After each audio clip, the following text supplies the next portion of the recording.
I-quote niyo po ako dito.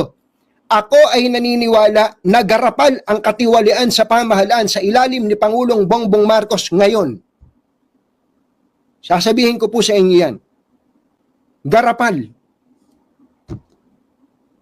Kaya, kung meron man pong dapat na umaksyon dito, dapat si Pangulong Bongbong Marcos.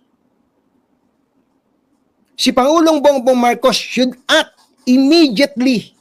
Ngayon na. Dapat magsalita si Pangulong Bongbong Marcos tungkol sa mga porsyento ng mga congressman pati ng mga senador sa mga government projects. Pagka hindi nagsalita si Pangulong Bongbong Marcos Jr. dito, gusto kong sabihin, kinukonsinti niya ang katiwalian sa pamahalaan. Pero ngayon po, garapal po ang katiwalian sa pamahalaan. Garapal ang katiwalian sa pamahalaan. And if the President does not lift a finger, ibig sabihin, kinukonsinti niya ang katiwalian sa pamahalaan. Yan po yung sinasabi natin.